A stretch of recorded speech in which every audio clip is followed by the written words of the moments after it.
peaceful start.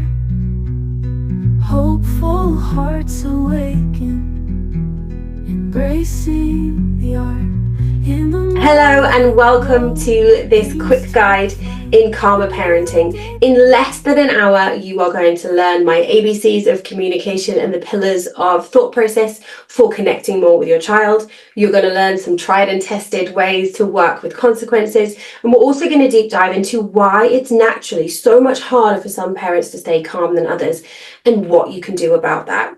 I would really recommend staying all the way to the end, because all the way at the end as well, I have a gift to give you, and I'll also talk to you about ways in which that we can make parenting easier across the board by looking at your own cortisol levels and by looking at the way that you were parented. My background is I have the honor and the privilege, after being a coach for several years, of being asked to help build one of, I think it probably is now, the world's largest attachment-based sleep model. What we did was we proved that you could change behavior without breaking a boundary, and you didn't have to cry it out. One thing that I saw over and over again with the thousands of families that we work for is that it was so much harder for some than others. And I found myself working less with sleep and more with adult regulation and our own feelings on confidence and safety. Now, I have worked with thousands of families in over 20 countries, and I've noticed a thing that really unifies us is our core beliefs, these core values that we have. And these can come from how we were parented or things that happened to us in the past. So what we're going to work through today is basically some tips and tricks that you can use immediately, completely and utterly immediately, to get started and working through consequences and how to implement them, and how you can start to communicate without yelling, without nagging, without repeating yourself. And then we're also going to look into some of the subconscious patterns that parents have to see why it can be so much harder for some than others. We are all in the same storm, but we are very much not all in the same boat. And sometimes it can really feel like the deck is stacked against you. So I'm here to help with that. We are all very much just trying to find our way. And one thing is really important to remember is that when your child wakes up in the morning, they've never been that person at that age with those feelings before, but neither have you. You've never parented someone that age before, and you've never been the person that you are today before. So let's have a look at permissive parenting, which is high responsiveness and low demands, and then we'll also have a look at more disciplinary parenting. So on one end of the spectrum, this approach really aims to foster a loving and accepting environment, but really what happens here is it often fails to set the necessary boundaries, leading to issues such as poor self-regulation, behavioral problems, and real mental health challenges. It's all about who's in the leadership role here, and the problem with permissive parenting is sometimes you've offered that leadership role away, which leads to issues such as procrastination, difficulty with self-control, and adulthood. Some children also, and some adults that have raised in permissive environments, also talk about the idea of parents always agreeing with them made them kind of act out a little bit more. You want that reaction from a parent. You actually want to be able to be noticed. So if you're always like, oh, that's okay, honey, the flip side of that can be that they feel like they need to do more to get more attention because everything they do is okay, then it's pushing those boundaries even more. Now, there's also a very strong link between permissive parenting and mental health issues in children. According to research, children of permissive parents are at higher risk for anxiety and depression. So what you then find is when these children grow up to be adults and they've been constantly praised or been allowed to do what they want in many work environments, even though they may be quite talented, they really struggle to shine because they're not getting that constant validation, constant praise. Now, it is really nice to be able to compliment your child. It is lovely to be able to congratulate them. And we're not saying here that parents are the problem. What we're trying to have a look into is ways that you can see what it looks like either end of the scale being tipped, so you can find that happy middle ground. Now, on the other end of the spectrum, consistent yelling can also have more extreme, more adverse effects. Yelling at children is often a really natural, instinctive reaction to stress, but it can have significant and lasting negative impacts on emotional well-being, cognitive behavior, and development if you're using yelling as a form of punishment constantly. So when we're using yelling as behavioral correction, it creates an environment filled with anxiety and fear for our children. So loud and sometimes even aggressive tone of yelling triggers fight-flight response, leaving them feeling subconsciously threatened and unsafe. They may not be able to tell that the yelling is what makes them feel unsafe, but they feel like their world is unsafe at points. So this constant state of heightened alertness can lead to chronic anxiety, making it difficult for them to feel emotionally stable. Also, it's really important to note that a child needs their world to feel safe at all costs. So if they're having harsh forms of punishments, and this may be something as well that you're bringing with you trying to cycle break, is that perhaps you were shouted at or you had some quite traumatic child events in your childhood. And what can happen here is we tend to internalize that. So we need the world to feel safe as children, because if the world isn't safe, then the whole thing collapses. But if we're the problem and the world is safe, that's actually a better way for the world to be for children. So what children can do by using harsh punishments, by using other such things, is they tend to internalize that. And this is when you end up with the blame, shame, and guilt, and they feel like they are bad in an intrinsically good world. And that can be a really hard program to rewire. So if this is something that is bringing things up for you as well, write some stuff down and stay here till the end. So if we've experienced trauma or stress ourselves, it's so easy to unconsciously pass on these behaviors to our children. This learned behavior comes ingrained in family dynamics, affecting not just our children, but potentially the future children as well. And sometimes we're just not aware of the amount of baggage and things that we're bringing with us. A lot of the time we're thinking we're behaving in one way, but what actually happens is the subconscious mind, when it's in control, it's almost like we're on autopilot, so we're less aware of certain behaviors. Now, remember that your mind is on record from, depending on the school of thought, up into, maybe age 8, sometimes a little bit sooner, that absorbent mind. And so what a lot of the things that we're doing, we think that we're dissimilar to our parents or we're dissimilar to other patterns. But at that point, when we're switching off and the mind is wandering and the subconscious mind is playing for us, then you'll actually find that you're displaying more behaviors that you don't realize come from, parents, come from different places, come from parts of the mind that are a little bit more hidden to us than we realize. So aspects of our personality can be really much more subconsciously controlled than we realize. It is so important to remember that yelling once or twice does not make you a bad parent. I have yelled at my baby girl before, and I probably, sadly, will at least once or twice in her life do it again. And sometimes changing of tones needs to happen in order to get a child to listen. There's a difference between raising tones and raising voices. It's okay to sometimes step away from the path that you want to be on. But there is a better way than negotiating. There's a better way than shouting. There's a better way than punishing. There's a better way than nagging. And a lot of it comes with prioritizing self-regulation, but also looking into connection over correction. And even though it might feel like everything's really overwhelming right now, I feel like I've, perhaps taken some choices that are going to damage my child, this is not the case. What we want to do is bring it all back and show you everything that you can do in the here and now. Getting into the really juicy, wonderful, practical parts here. I've worked with thousands of families over these, and you will see results for this within 7 days. So we're going to dive straight in. 2 principles that I'm really, really excited to share with you. How can I validate my child's emotions while showing them what is acceptable behavior? How can I build emotional resilience in my child? How can I foster a child that feels things other than happiness, but in a way that they always are going to return to that happy centered safety? ABCs are just a beautiful way of communicating with your child. We're going to look into the 3 driving principles of all interactions with children. A is for affirmation. How can I validate my child? How can I affirm? How can I affirm that I'm present, that I'm caring, that I am there? B for boundaries. How can I set loving, respectful boundaries and show my child that A, they are listened to, they are valid, everything they want is okay to want, but B for but as well. In this moment, I need to take that leadership role and I need to draw that line. And then C is also for connection. Having a look, you can change the word connection for attachment, you can change it for love, but always looking at the guiding principles. Is this fostering connection? Is connection my driving force here? And it helps you to also choose your boundaries, to pick your battles and to work through. So I'm excited to deep dive these with you here. In ABCs, affirmation is a building block for well-rounded adults. In ABC communication, affirmation focuses on acknowledging and validating your child's experience and feelings without excessive praise.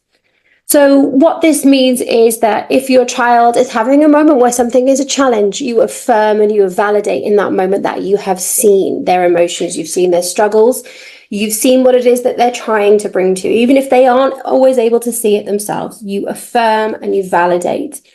You say, okay, I see you, I see this. And it can sometimes be a little bit like a game of catchphrase in the beginning. You describe what you see to show, to affirm that you are present.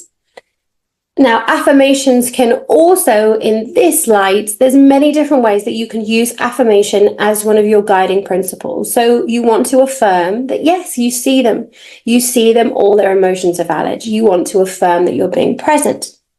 This can also include affirming when behavior is unacceptable and reinforcing your presence and commitment to help them to learn. So the goal here is to foster internal motivation rather than kind of relying on external validation. So what we talked about earlier, the principles of over punishment or over disciplining and over praising, both of these lead to external motivations. So by affirming that they are the centrifugal force of their life and having a look into that and affirming that you're there can be really, really powerful. You can also within here play with the affirmation side of things, have fun, teach your child to give themselves affirmations in the mirror, teach them to affirm themselves. So affirmation is a two-way street. A practical technique in affirmation is treating communication like an observation exercise. Like I said before, almost like a game of catchphrases. Comment on activities, comment on choices, comment on what you see.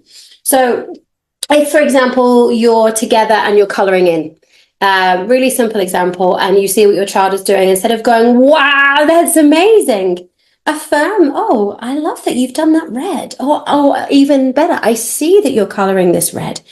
What made you choose red? Tell me about your thought process. So this way you're not over complimenting. What you're actually doing is engaging and affirming that it matters to you what their thought process was.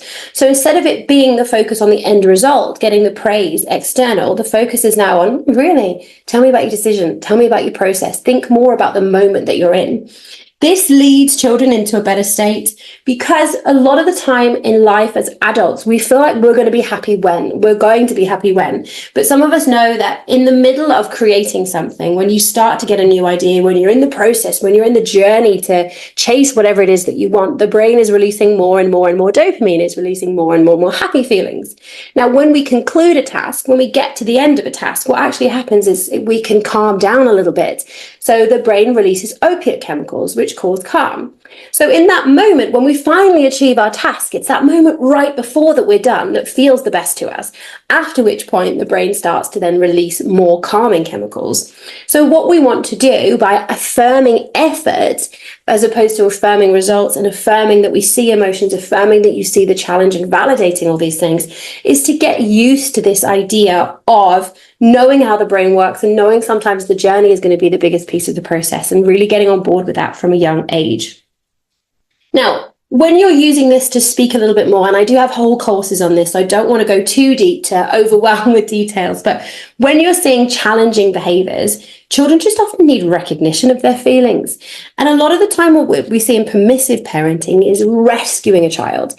And then what you're doing when you're rescuing a child is you're accidentally taking away the opportunity for them to get from A to B, from upset to calm again. So just by being there and saying, like, I see that you're angry, affirm it. It's okay to be angry. Maybe even every now and then let your child know that I feel angry too. Be wary of over affirming so that you're muddling in their emotions with yours, but always validate these emotions and separate actions from behavior. You know, it's okay to feel these things that you feel, but we don't slam doors. It's okay to be cross, but you can't speak to me like that. Okay. So, and it's not, I won't let you. So some teachers would teach you, I will let you do this. I won't let you do that. And sometimes in that moment, that's when that gives way to a power struggle. One of the most important things here is to not get into power struggles. So by affirming what is okay and also by affirming what is unacceptable will help you be on the same track. Now, affirmation in preteens and teenagers is a little different. It involves a little bit more actively listening and engages with stories without necessarily providing advice or solutions. Sometimes in this process, Affirmation is the only step you need. You can follow ABC, you can take an A, you can take a B, you can take a C. The more you get used to it, the more it makes sense, the more you practice it.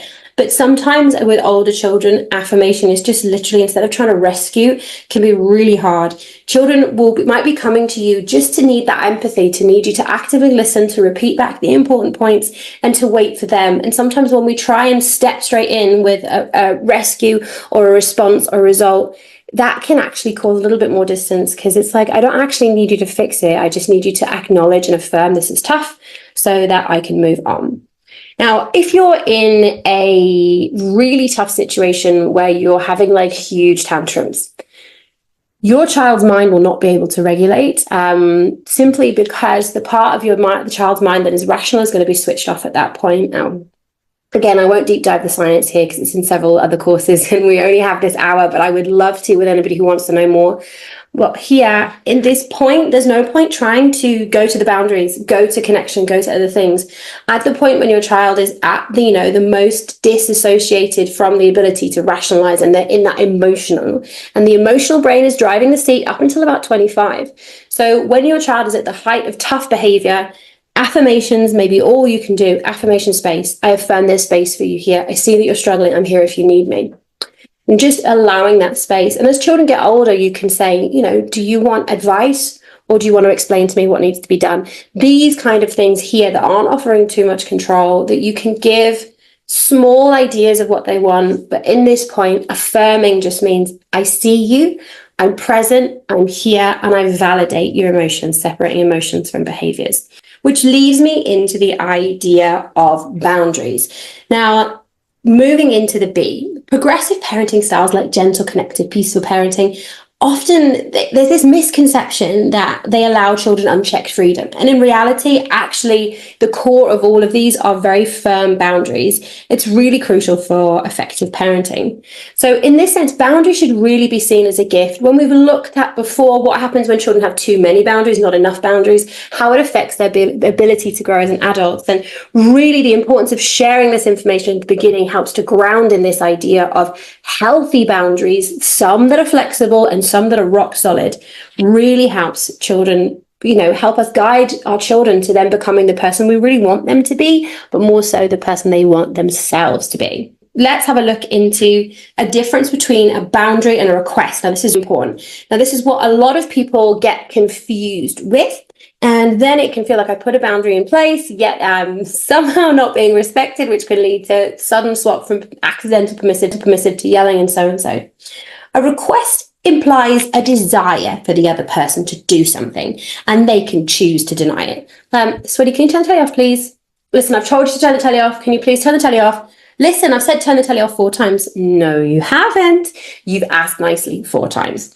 So a boundary is a statement of action that you will take requiring no action from the other person.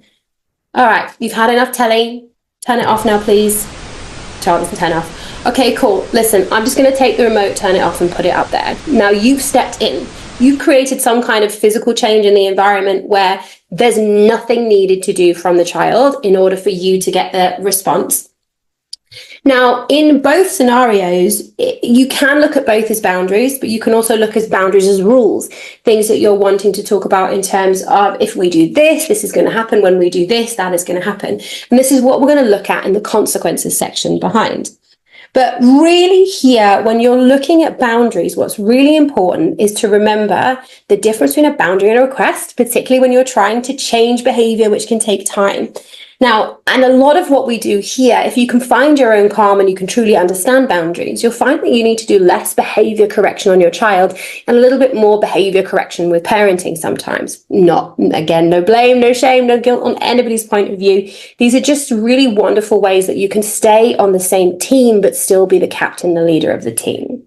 So boundaries in this sense act as a safety net for children. And the more that we can see these boundaries as a full safety net, the easier it is for us to be able to implement them. Is that it is a child's job to test boundaries. every morning, particularly in the younger times when they're under the age of 10, they learn something new every day. They might know, oh, a cow is black and white, a cow goes moo when they're 2, then when they're 4, cows are used in dairy farming, and then later on they learn all these different things about something they thought they knew. So even the things that they know and love, as they get more and more into the world, the things they know and love change, and the knowledge they have deepens.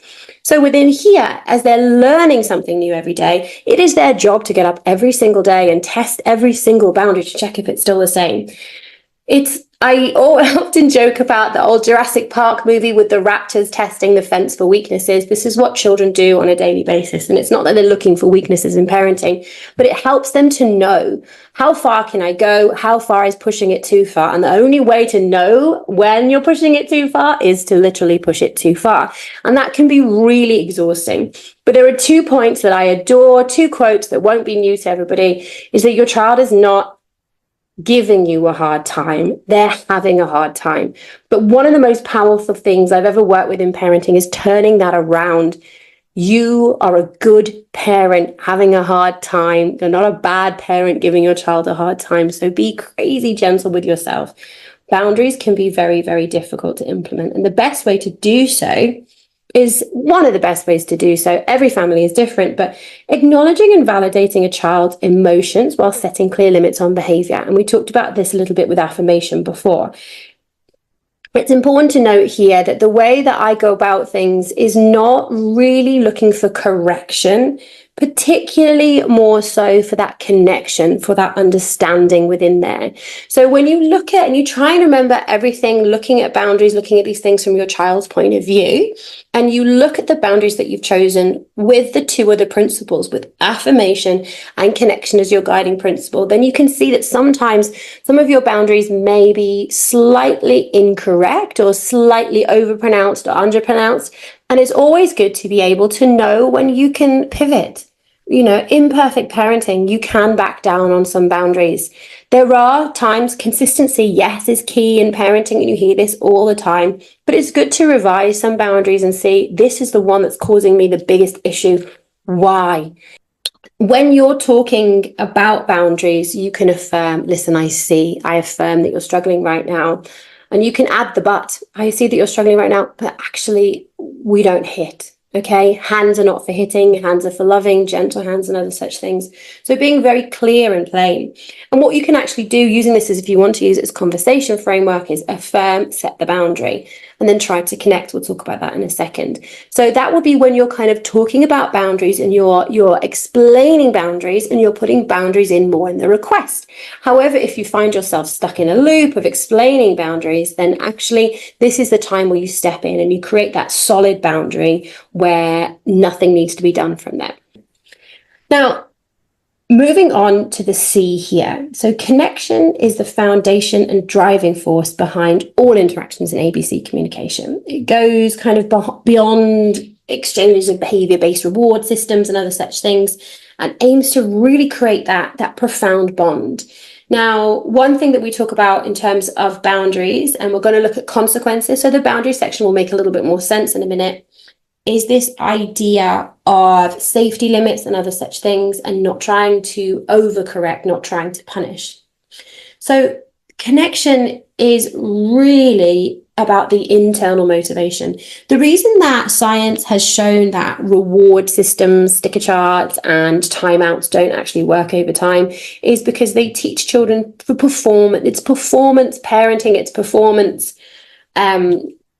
The children are doing things for, oh, I feel good when I get a reward. It's not, I feel good when I've completed this task internally. It's, oh, if I do this, I get a this. And we'll unpack the word if in another session. But what I want to look into here is connection really is about connecting them to themselves, connecting you guys together like attachment style parenting, but also if you're in the middle of a tantrum, connecting the dots to get out of that situation and move on. You know, everyone's heard the validating and redirecting probably. So connection is really that emotional bond, but also guiding them to see the bigger picture and understanding how feelings, behaviors, and the world around them are interconnected. And that's very crucial.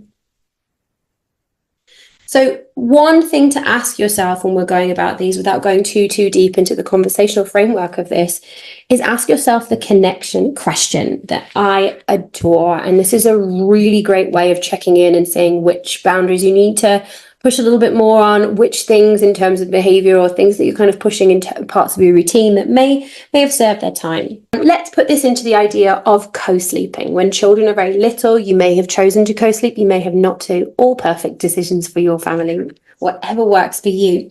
But what you often find is it can be really lovely in the beginning when they nestle up and they snuggle up, even you have to get up for feeds and such. But as children get older and they're kicking you in the head and they're kicking you all over and they're taking up the whole bed space, and bedtime's become more of a challenge. And I worked as a sleep consultant for many years, so this is a subject I'm very close to.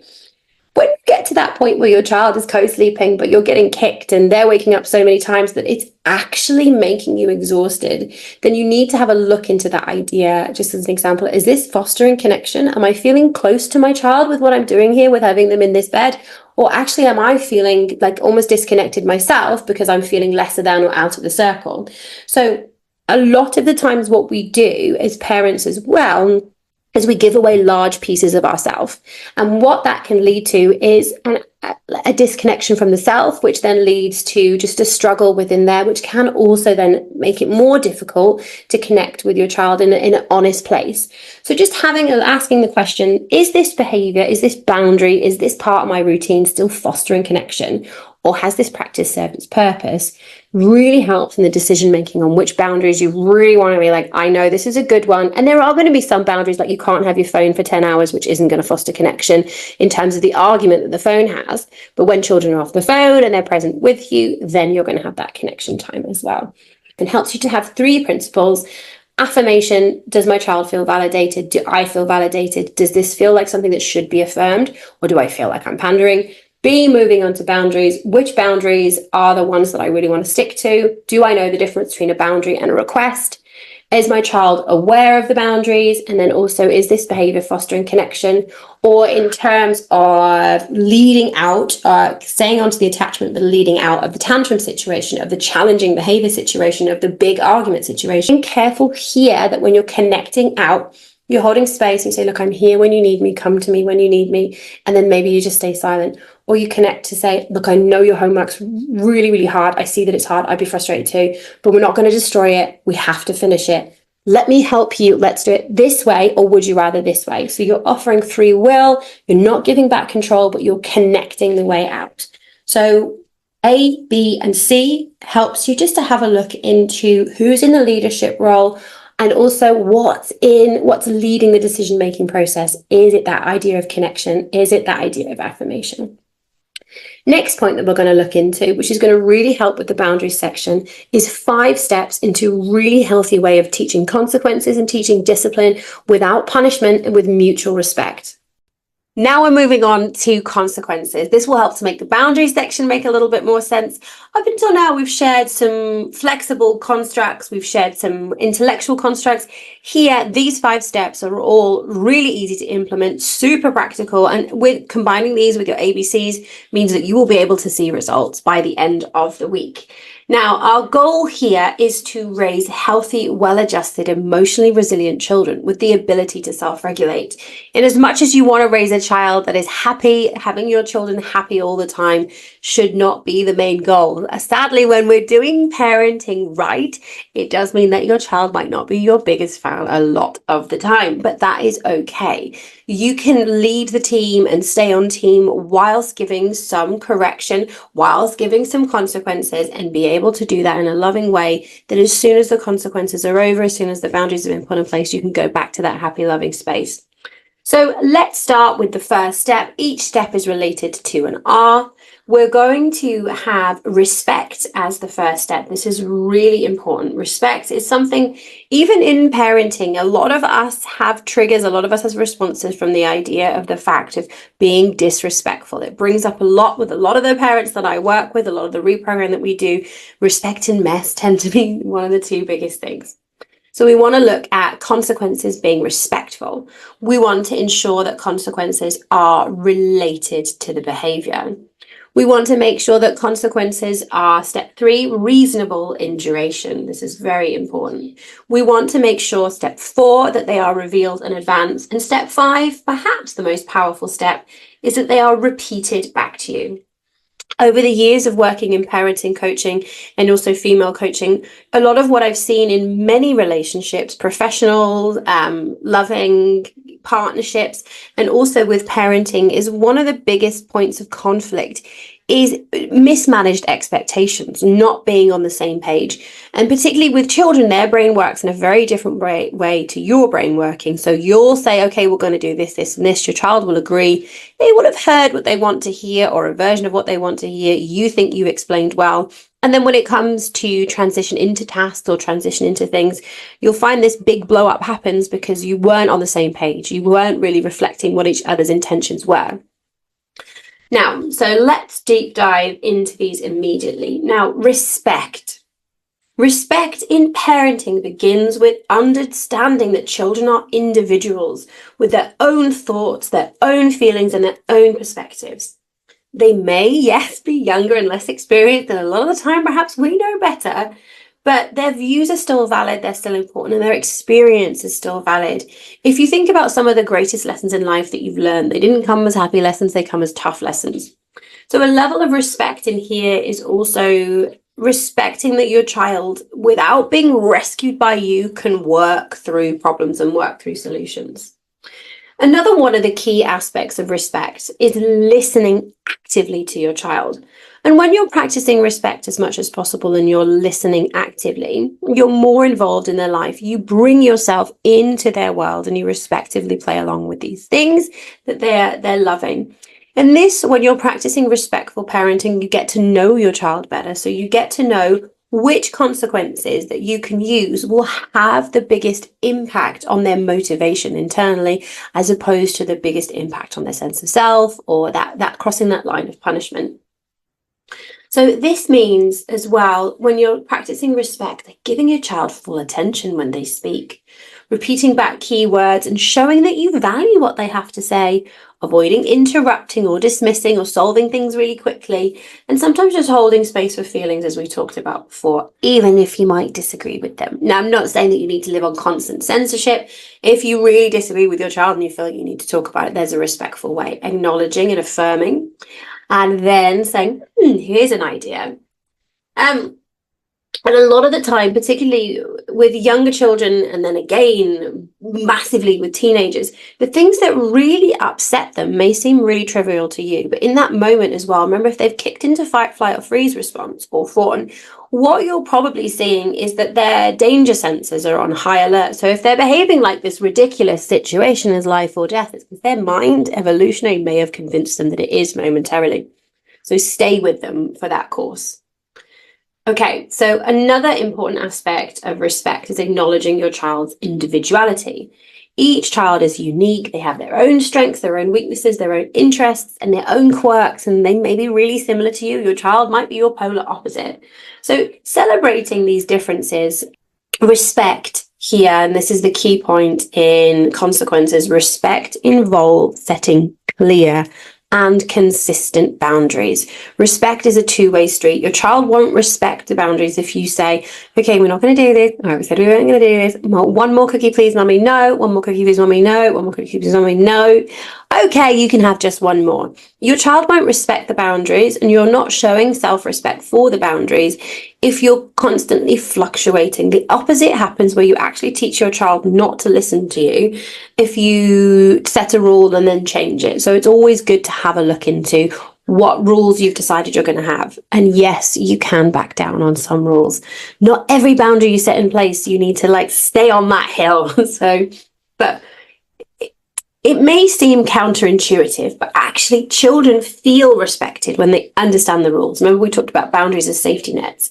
If they know what is expected of them, and these boundaries provide a sense of security and help children with responsibility and consequences, then they'll know where the limits are. So the boundaries need to respect your child's individuality. They need to not be involving, the main thing here, these are my buzzwords for today, no blame, no shame, no guilt, respectful boundaries that have cause and effect. So it's also really crucial, we've talked about this a little bit earlier, to model respectful behavior. Children learn a lot by observing their parents. So you want to, if you're setting a limit in place, you want to respect yourself by keeping that limit. You want to respect them by keeping that limit. And you also want to respect everyone's ability to be able to talk things through. If both of you are feeling like this boundary is unreasonable, then it can actually be respectful to just have a look and resolve it as a team. So treating your child with respect often means that you show kindness, empathy, and fairness, and also that I'm perfectly imperfect and that's okay. Apologizing when you make mistakes does not remove your authority. It shows humanity and it teaches them what to do. Involving them in family decisions is a lovely idea. Your child, again, with permissive parenting, shouldn't be making the biggest decisions for the family. But on the flip side of that, if you're moving house, if other things are happening, if you want to decide what you want for dinner, big to small, involving your child in choices without giving them the burden of responsibility or control can be really, really respectful. So what's also really good here at this point, if you do have your pen and pencil available, is to reflect on your own experiences with respect. Think about times when you felt truly respected in your life. Think about times when you felt disrespected. Think about what that brings up for you in emotions. Often anger can be a really powerful, very important emotion to feel. If you've ever got angry and just cleaned the whole house or gone for a great run, anger can be very, very powerful. When anger turns into aggression, that's anger that's out of control. And a lot of time with disrespectful boundaries, it's because you feel like you're having control taken from you. So your child needs to have a healthy control within the sphere of control. They shouldn't be making all the decisions. They shouldn't have respect of everything, but within here, ensuring that your boundaries are respectful and they're not causing feelings of squashness or contortion, but they are actually showing respectful rules. Next, really important point related to the misbehavior. Consequences must be directly related to the behavior to facilitate learning. If not, you're just punishing. In order for them to get from this point to that point, there needs to be a straight line that they can connect. So remembering one of your core principles is connection. So this is crucial for children to understand actions and outcomes. So the consequence needs to be logically linked to the misbehavior, if you want to call it that, if you want to call it undesired behavior.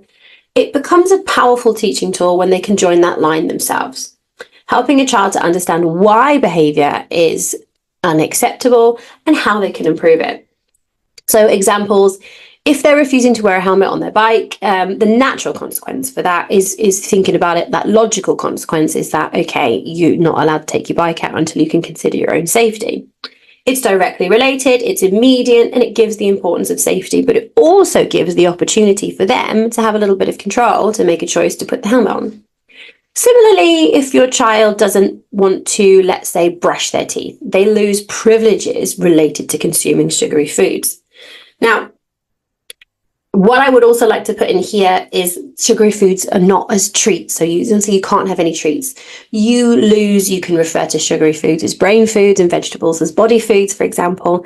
You can have different words for these sugary foods, but it's important to say, okay, the privileges of sugary foods and snacks will be off limits until you can learn the self-care of brushing your teeth. It also gives them the power to understand that they can take care of their body and consume what they want to, as long as they know the effects of this.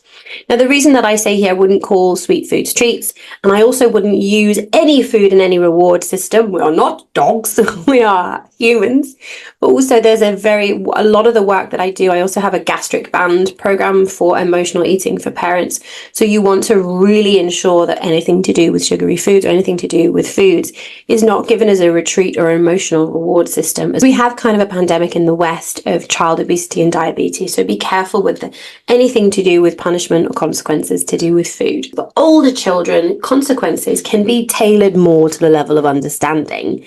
So if they miss curfew, they don't get to go out next weekend. There's space with older children to have that line done a little bit longer, a little bit further away. That way they can understand and the behavior can be ongoing.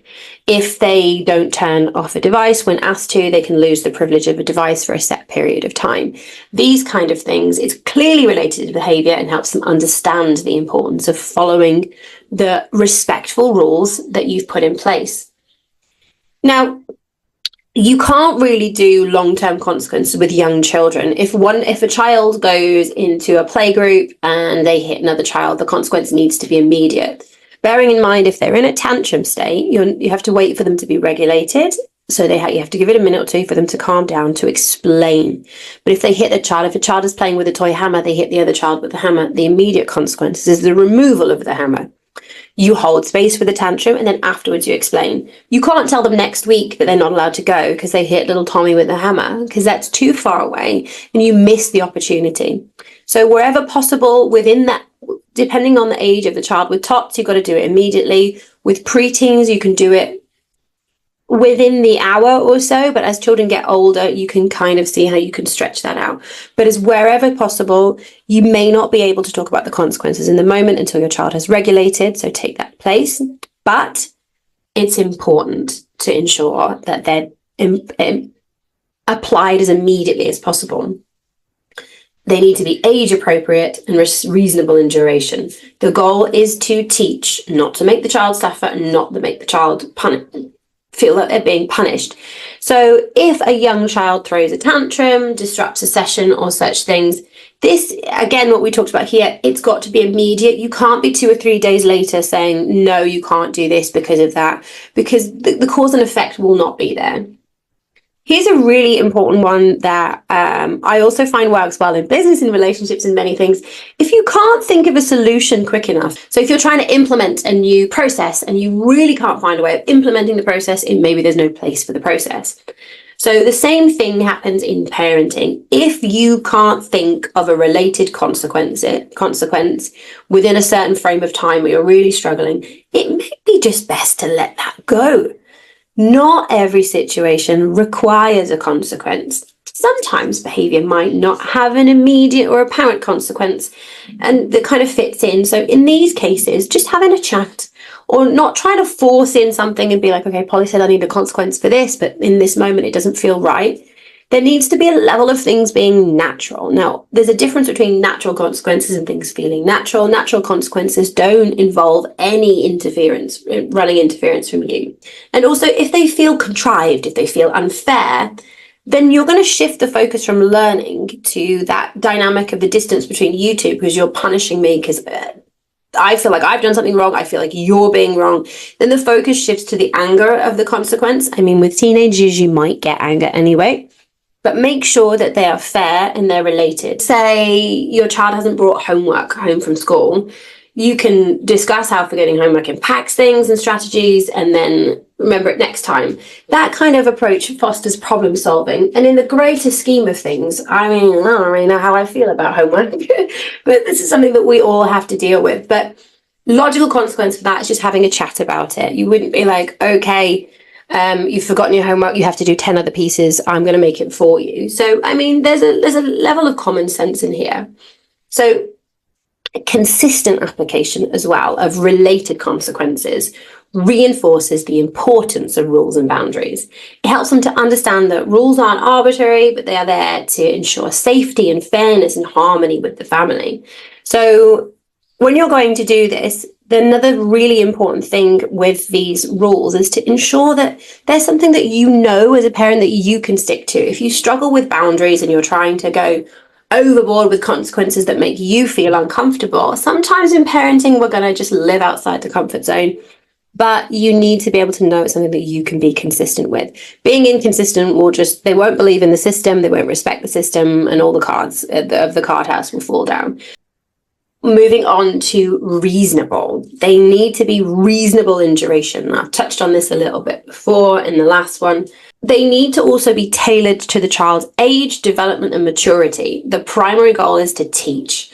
So, for instance, if a 4-year-old is throwing puzzle pieces, an appropriate response would be to pack away the puzzle and allow them to try again later or the next day.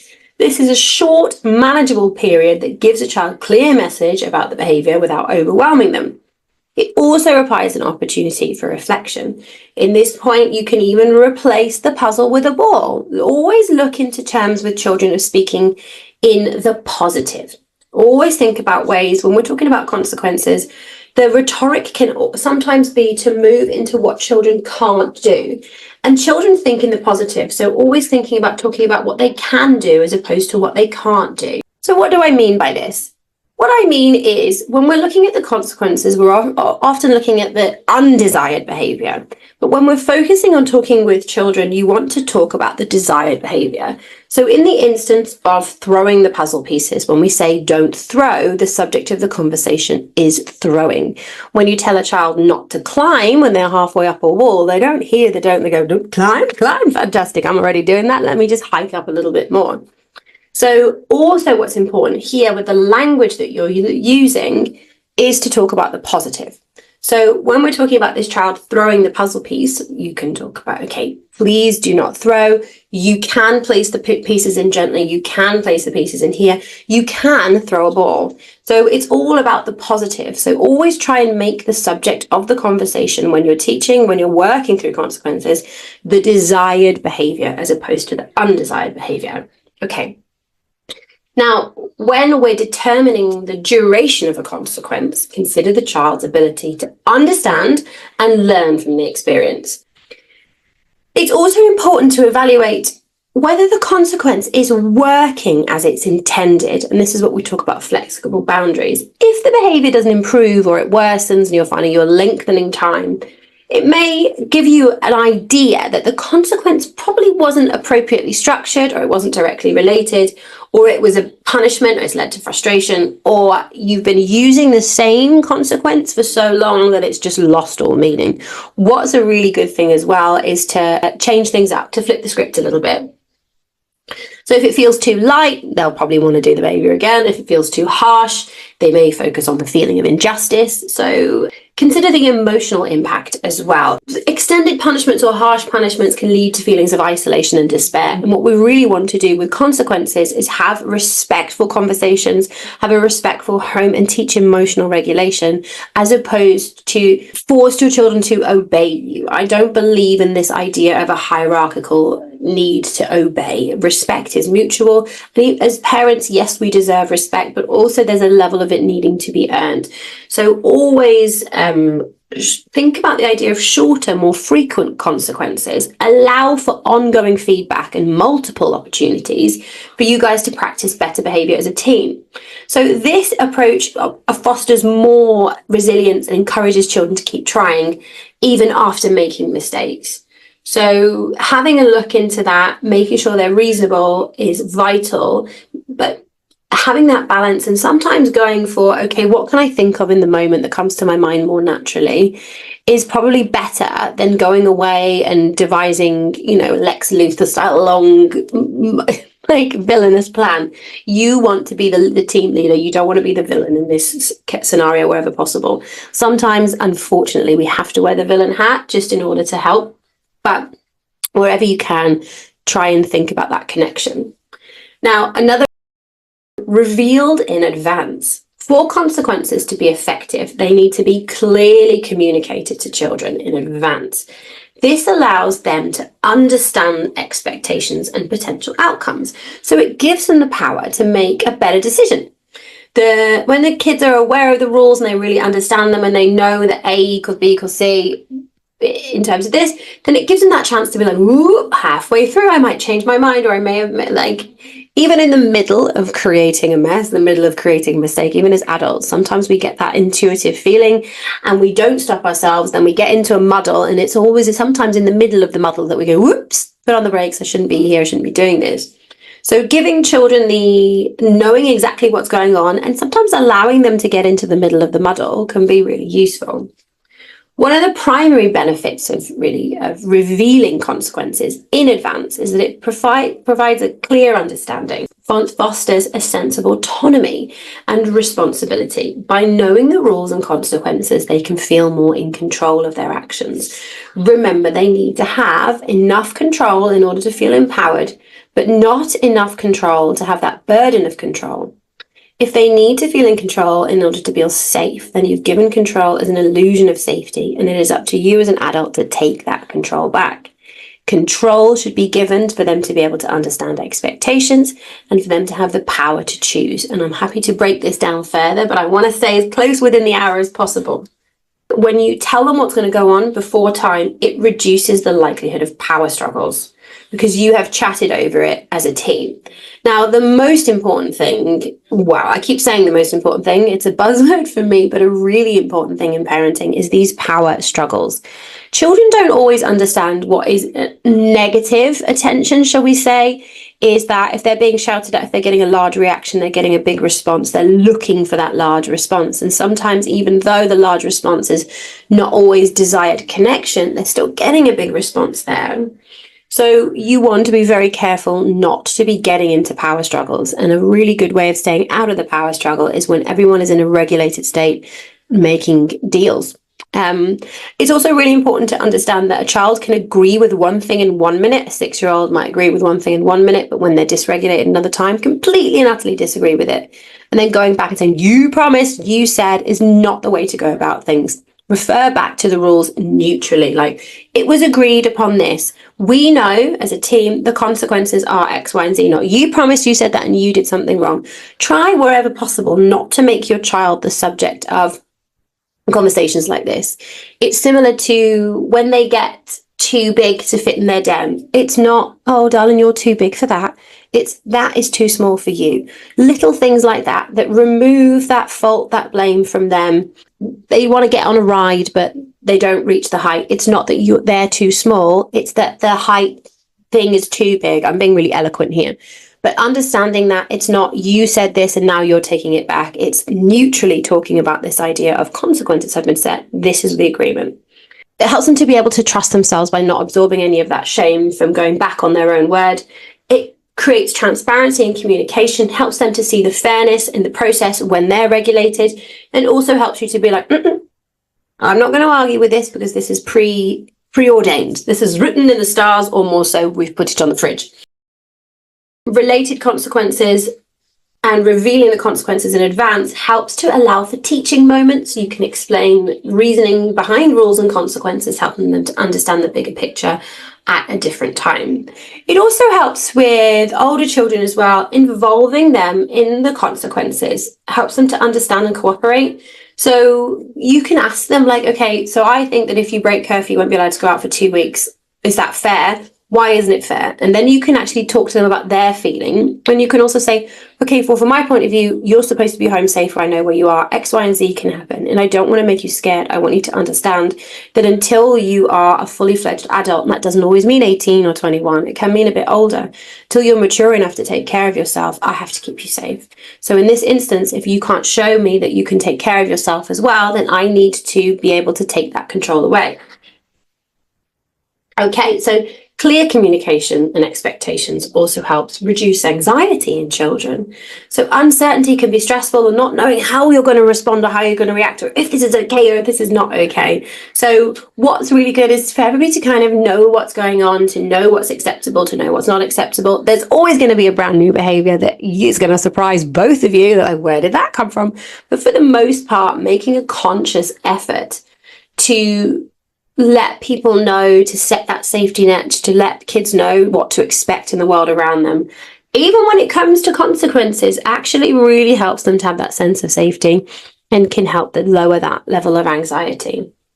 Now, number 5, repeated back to you. Especially if it's a new rule, sometimes when they've been old rules that haven't been around for a while. This practice confirms that a child gets it. Now, I believe this is in Plato's Society. I'm going to look this up afterwards and correct myself. But Back in those days, if you wanted to debate someone and you really wanted to go over something to come to a mutual agreement and you had a disagreement or an argument with somebody, in order to get to the level of debate, you would have to have repeated the other person's argument back to them enough times for them to be satisfied with your comprehension of the argument before you could debate. So I might say, you think this, and they know. So I'd have to repeat my understanding of their argument to the point where they were satisfied in order for the debate to begin. I love this. I think as society, this is what we're really missing. And as I say, a lot of the coaching work that I do comes from expectations of I'm saying what I want and I might not be explaining it in the right way. And you're listening from your point of view and you're hearing what you want. So repeating them back. So for example, you might say, just so we're on the same page, can you repeat the new rule back for technology and consequences if you're not following it? So it's all the pieces of the puzzle. It's the new rule about being grounded if you don't go out. It's these rules. Now, I know that if you're trying to do this with a 3-year-old, it's going to be a little bit harder, but you simplify the rule and you say like throwing equals no ball, okay? Okay, and then you can get nods, you can agreement, you can get as much repeated back to you as possible. This also helps to solidify the rule in the child's mind. Verbal repetition enhances memory retention, so making it more likely they'll remember the rule. So it's not just a one way. Like a lot you'll find here coming towards the end of this masterclass is I'm talking to you. You're not having a chance to talk back. So it's almost like a dictatorship. You've not had a chance to ask me a question about how I feel about this, about how you'd apply this, and it's difficult to concentrate coming towards the end. So as I'm wrapping it up, this is a really good way as well to show when someone is just talking at you constantly, there's not that give and take. So to be able to repeat it back, to be able to possibly edit it and work through there, as long as when you're at that point, this is the final consequence, you've talked about it and everybody agrees with it.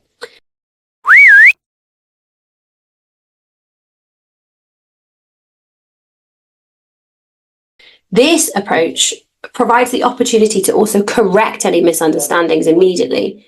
If the child repeats the rule incorrectly, you can clarify it. If the child repeats the rule and they have a really big response or reaction to it, you can talk it through. So what is really, really important is repeating it back. If you miss one of the 5 R's, such as not ensuring the child repeats back the rule, it may lead to feelings of blame, shame, and guilt instead of fostering personal responsibility. So children can feel unjustly punished if there's any misunderstandings. So what these 5 R's are all about is ensuring respect and understanding, and everything is linked from the very beginning. Now, what you can also do here when you're agreeing on these rules, you're working through it together, it gives them a bit of a growth mindset. It teaches that intelligence can be developed, that emotional resilience can be developed through effort and perseverance, they can solve their own problems, and that actually in some moments that you're going to just have to say no. No sometimes is a complete sentence. If you've gone through all of these things and you've justified everything before, you don't need to continually justify things for yourself and for your child. You can take the responsibility, you can take the leadership role and just give them a no. So what happens here is that they're going to come across boundaries that push their buttons because they want everything their own way, and there's going to build resilience in here with them not being able to do it. They should be respectful, related to the behavior, reasonable in duration, revealed in advance, and repeated back to you. Okay, come on back to me. Woo! We covered so much in such a short space of time. This course is literally what I've done in probably over an hour. I'm sorry if I did go over the hour. Is everything that it used to take me weeks to teach parents. These are the essence, these are the things, the ABC and the 5 points, powerful things that you can start to see real change within a week. So coming to the end of this masterclass, everyone will be in different places. Some of us will be like, I really can't wait to get started. I've got all my notes.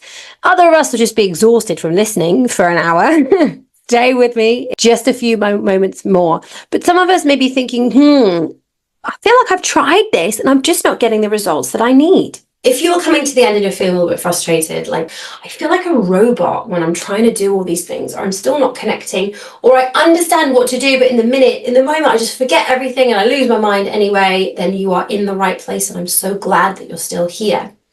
You see, a lot of the time what happens is when we're in a stressful situation, our conscious mind just switches off and our subconscious mind comes into play, and we have less control over our subconscious mind. Now, a lot of the time when you're face to face with your child's difficult emotions and your child's vulnerability at this point, it brings out vulnerability in you. And it can be that when your child is struggling, your inner child sees it and struggles again, so that you're actually meeting mirror to mirror at the heart, the child in you and the child in them are having the conversation. And this can be so beautiful when your inner child is healed. It can go so much to creating that sense of safety. But a lot of the time, our subconscious programming, we have some core beliefs that we've created that kept us safe along the years that may no longer lead to serve us. So what can happen is if your child is having a big tantrum, having big feelings, and they're allowed to, and you weren't allowed to, your inner child goes, really? How is this fair? Where was this for me? It's not fair. And particularly if you're alone in this moment, whether you have a partner that's just not there in that moment, or you're all by yourself, solo parenting, and doing an amazing job, I'm sure. But what actually happens there is then you're like, well, as an adult, you realize, where's my support system? And as a child, you're like, this wasn't fair, I didn't get it. And it brings up really, really big feelings in you. And you kind of get more of a temper, you get more cross, because it's okay to be angry about these things. It's okay. As a mother, as a parent, you have so little chance to throw your own toys out the pram. It's such an important part of parenting. Parenting is really less about getting to know the steps, getting to know the manual, and more about getting to know yourself and re-parenting yourself so the child in you can meet heart to heart with the child in your child, and you can both come from that point of generations worth of healing, you know. Another really powerful thing that happens a lot that it's an honor to work with, and it's such a beautiful passage, is maybe at the point where your child is getting upset, they're getting upset for something that you weren't allowed to feel when you were younger. And it may be that you were punished and it created blame, guilt, or shame, or it could be that it was even more severe punishment. And in that moment, the child in you was trying to warn your child, it's not safe. It's not, you have to stop because it's not safe. So you're going to be, as an adult, not realizing, and you're like, stop it now. And you try and shut it down because it's not safe. It was never safe for you. And you are the safe space that you would have needed when you were a child, and it's just not there. And it doesn't have to have been large trauma or big things that created this program that says, stop it, because the guilt, the blame, the shame is coming. And so you shut down and you try and shut your child down. But then what we do is we go into that child and we heal that grief. The child in you sees the parent in you that they never had, and they grieve because you were everything that you needed, that you would have needed at that point. But the beauty of that is, as a cycle breaking parent, you're still here, you're still at the end. So you're obviously doing so much more right than giving yourself credit for. Especially if you're in a high pressure job, or you're in a situation where there's stress in your life. And this is where most of us as parents, we're not just parents. There's always 200 other things going on as well. So naturally, your cortisol levels will be a little bit higher. And this is particularly prevalent in people that have high stress jobs. I've worked over the years with a lot of doctors, a lot of lawyers, a lot of people that are in fast-paced environments. And what happens here is that when your cortisol level is naturally raised, and you need this to be able to keep going at work, you need this to be able to function. But when you're coming home and it's difficult to be able to switch this off, you yourself are in survival mode.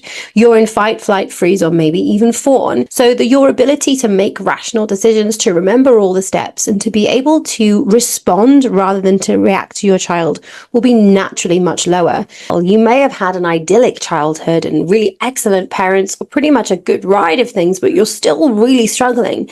And perhaps you're being even harder than yourself because, well, I don't think I have these subconscious programmings. Why am I struggling to find my calm?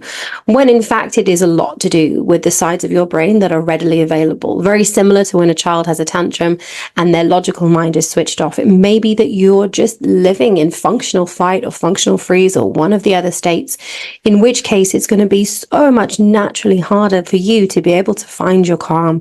So be so gentle with yourself, as we all get to being reactive parents from very different paths. But there is always a very similar path out. You can go in through this soul reprogramming as the safe space, as that person that's trying to do things differently. you go back in and you reprogram, you reparent yourselves, and you go to all the points along the past where you were taught that you weren't good enough, or you were taught that feeling wasn't okay, and you go in and you heal that in yourself without needing months of therapy, without needing to talk it through, without needing to know where the trauma came from, having to relive anything.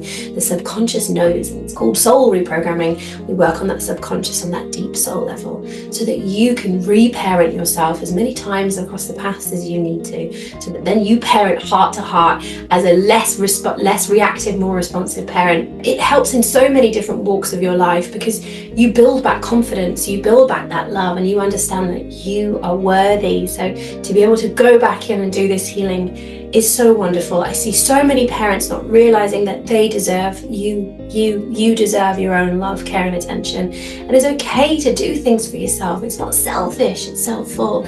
When you heal and you start to feel better, your children naturally get a happier version of you, so they do better. And people around you, job, work, all these things start to fall into place because you've removed some of the blockages. Now, I'm not saying you're going to heal every aspect, but I'm saying you're going to feel less triggered and more connected and more available. We're going to lower your cortisol level so it's possible to stay out of fight, flight, or freeze mode. And we're going to go in and we're going to give that love and that reparenting. But more than that, I'm not here to sell. Selling has never been my thing. I am a parent that used to shout. I am a woman that went through years of really tough childhood trauma. So being a calm parent doesn't come naturally to me, but I have cultivated the parent that I am today, and I have never been happier. And what I want for you, hop on this call. If anything is confusing, if you want to talk about anything, no pressure to book, but let's get together, let's chat. Let's see what we can do in the here and now. The more that I can teach parents that show up for themselves, the better I feel like my life will be, your life will be. So just by showing up to the call, I'm going to give you a meditation to work through, and the gift that you get of just being reparented, really believing in your own self space and really believing in yourself is why I get out of bed in the morning. So book that call today. There is a link below. I'm also going to send you a little PDF if some things are confusing in the next 48 hours. So keep an eye on your emails, and I'll send you another clip and recording as well. So thank you so much for spending time with me today. I believe that there is a reason that you're here. And if you are still struggling, don't give up. It may be just because you've never tried anything like this before. Peaceful start, hopeful hearts awaken, embracing the art in the morning glow. Dreams take flight, a new day begins.